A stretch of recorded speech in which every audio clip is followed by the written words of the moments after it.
Welcome to Life Conversations with Senior Helpers, the podcast that takes you on a heartfelt journey through the art of aging gracefully. Join our hosts, Christina Chartrand and David Chandler, as they engage in candid and compassionate discussions about both the joys and challenges of growing older. Tune in to gain valuable tips, expert advice, and essential resources that empower you or your loved ones to embrace the beauty in every stage of life. Let's embark on these enlightening conversations together. Here are your hosts, David and Christina. Hello, everyone, and welcome to our next episode of Life Conversations. I'm David Chandler, and I'm joined by my co-host, Christina Chartrand, and we are very excited today to share about a little bit about Alzheimer's, and we're going to be recognizing World Alzheimer's Day on September 21st. And so for today, I am personally excited to learn from Christina. She is our senior helpers expert on all things dementia.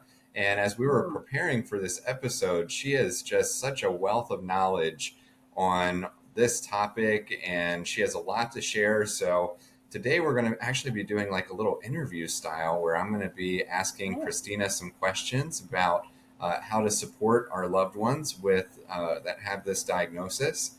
And Christina, you ready? We're going to get ready. Yeah, I'm ready.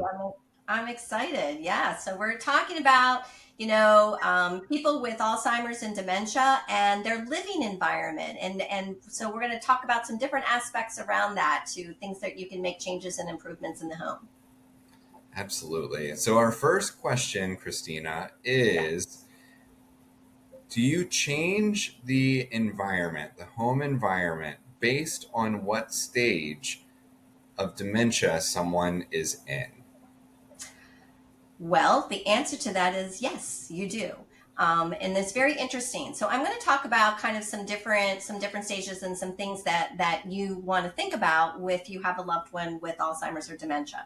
So the first thing is that if you have somebody in early stage dementia, you actually do not want to change the environment at all. You want things to stay in its same place. You want, and what happens is because there's memory loss, and there's short-term memory loss, but there's also that muscle memory that I like to talk about. And those are things you kind of keep for a long time. And that's kind of where the muscle memory comes in.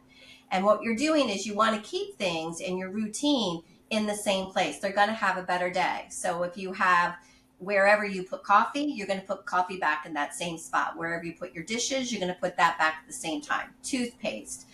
Where you're going to put your pillows, where you're going to put the pills that you need to take, where you're going to put the remote control to the TV. Because every time you move some of those, it's going to be really difficult for them to find them. As the stage, let's think about dementia as it progresses. So as dementia progresses, our frontal temporal lobe is going to be affected as well. So I like to talk about, just make it easy, impulse control. So thinking about, when we think about impulse control, there's a couple things you want to think about. It's when you do something that you normally wouldn't do if you had full functionality. And so I like to think of things that are in the home that could provide danger. So one of the things would be, for example, a step stool. I wouldn't want to have a step stool around because I wouldn't want them to use it and to climb up to try to grab and to get something. I'm also going to think about things, and let's just think about the kitchen environment.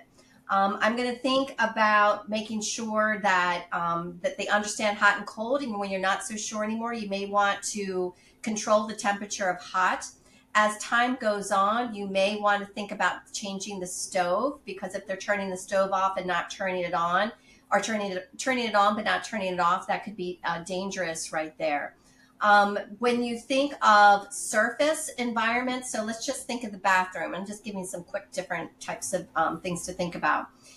When you have a lot of surface, let's just say all the same, let's say it's white, and you've got a lot of things that are white. So let's say like a washcloth and soap and toothpaste, and let's just say in a toothbrush, they're all white. Well, you want to, as dementia changes, your vision changes, and so you want to have contrast there. So what I like to think about is less on the counter and just putting the thing that you want them to do with contrast. And contrast doesn't mean having to change the top of your sink. It actually could mean taking a washcloth that's the color blue and putting the white toothpaste as well as if you had a white toothbrush on top of it, so they can see the contrast between the two. But less is more. That's when I find putting less things out for things that you want them to do. Another thing that's interesting that comes up, and we talk about this in our life profile training, David, is things that look like something else. So for example, in the kitchen, let's just say you have a cleaning product, maybe like Drano, and that it's in a bright yellow or bright orange container, right? Which would look similar to something you would keep in your refrigerator, which would be like orange juice, right? A juice product, right? And so what we're trying to do is we don't want them to get confused between something that could be poisonous and hurtful to them. So what you also may want to think about is eliminating things that could be misconstrued for something else. That's another piece to think about. Also, as the disease progresses, so let's just say we're in kind of the mid to late stage dementia.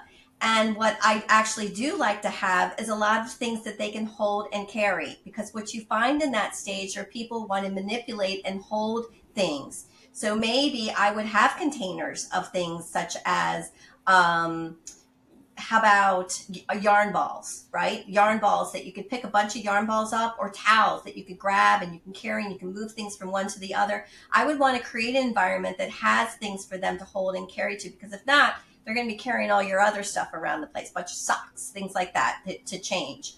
So, there's so many things that I can talk about with the environment, with changing the environment. But I think the big things that I always think about is, one, at first keeping it the same, but later down the road, think about safety, right? Because safety is a really important thing. So things that we can change to keep that person safer. And then the third thing when I think about the environment is having things in the environment that are appealing and things to do, right? Things that they enjoy doing, things that they can find themselves, right? And that are safe for them.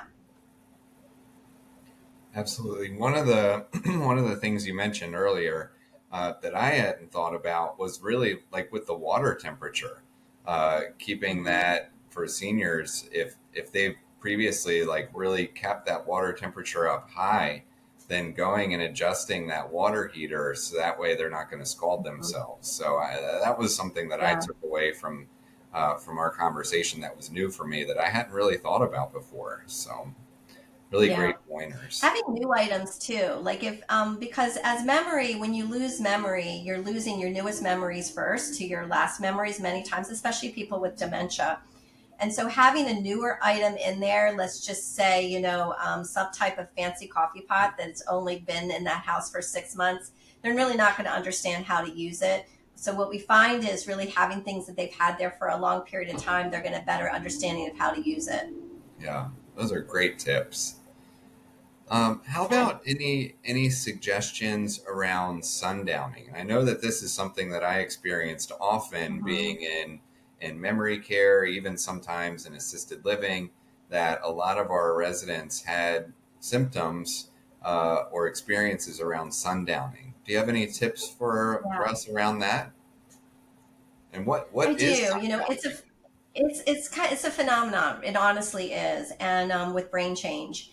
And for many times, as what happens is when the sun begins to fade and it starts turning to night, what you find is a lot of behaviors that people have, such as wandering, getting agitated, getting scared about something, nervous. And so what we're trying to do is alleviate some of that and why that happens. So there's a couple things I want you to think about. The first thing I like to talk about is think about maybe some of the reasons why somebody might get agitated during that time of the day.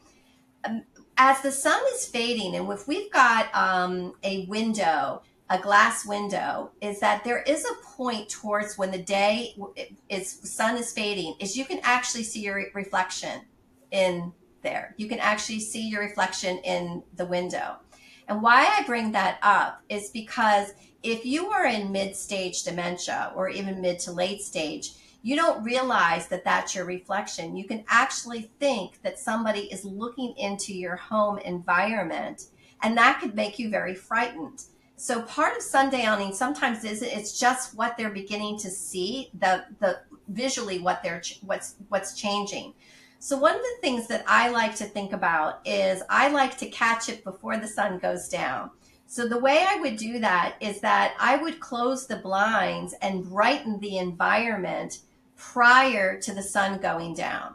So one of the things I find is really helpful is to keep a very bright area, always an area in your house. So I know people have a habit of turning lights off, and I actually wouldn't turn lights off. I would have lights up bright. I would change your bulbs to a much higher bulb than you normally would ever do to provide that bright light. And sometimes instead of light going down this direction, think about light going up this direction. And what it does is when light's going down like this, it creates shadows. And what we want to do is shadows can be confusing. And light going up this direction isn't going to create as many shadows. It's going to make the light nice and bright. And that might provide some of that opportunity to reduce some of that agitation and things that people are feeling. I also like to provide a meaningful activity to do during that time of day, something that's engaging, something that they enjoy doing. And not something new, typically something that they've been used to doing before, so they can have that connection and try to get past some of that time when the sun is changing. Wow. Several of those, like the light pointing up, I had never thought of that before. So very good. Very good. Yeah, light is really, really important. I think we forget it. We forget about that. How important light is. One other thing to think about sometimes is that if it's dark, and you are moving from, let's just say, a carpeted floor that has very light carpet to a wood floor that has, let's say, dark wood, and your lighting is dark in mid-stage to late stage dementia, that light to dark, that's going to look like a hole. It's going to not understanding that you're moving to a surface that's just a darker surface. It actually looks like you're taking a step into something that you can drop into. And so that also can be very confusing for people. So it kind of goes back to my importance of making your space as bright and light as possible, and watching when the sun changes is to change that environment and keep it all bright. And that can help some of those, can help that time of day. Wow. All right. And then our last question for today is around the importance of visual cues. Are there any other, I know you've mentioned several of them, but are there any other visual cues that you can think of that would help us in caring for our loved ones? That's I'm very passionate about this one, and let me explain why. So when we're caring for somebody, we are either we're typically touching and talking to them. Touching, talking, sometimes talking, touching, visual, but touching and talking when we're caring for something. So we're telling them and we're helping them out with something. And what we find with people with dementia is that what you want to do is you want to actually focus on more visual cues and put them in the order of visual, verbal, and then touch. Because what we found is that because of the loss of language and receptive language as well, so hearing what you're saying and not understanding everything, is that they're not getting all the points and things that you're going to do. So if you said, I'm going to help you get up, right? They may not be understanding all of that. So part of what we have to do is think about using more visual cues. So let me give you a couple of examples. So if we were going to ask somebody what they would like a snack, hey, would you like goldfish or would you like pretzels? And sometimes we get the answer, I don't want anything. Well, all right, do you want goldfish or pretzels? It's snack time, goldfish or pretzels. I don't want anything. And the reason they don't want anything is because they don't understand what you're asking them for. But if you went out with a bag of goldfish and you showed them a bag of pretzels and you say, which one would you like? They're going to be able to tell you, because that's what a visual cue, how strong a visual cue is. It's because you're showing them what you want them to do. I also find using visual cues in some of what we call our ADL tasks. So let's just say we're helping somebody in the shower. If we show them that we want you to wash your arms, if you show them yourself, and then they will go ahead and do it as well. Brushing your teeth, you show first. Brushing your hair. I also find it really helpful in eating. Sometimes eating can be very overwhelming for someone with dementia, especially when there's a lot on the plate.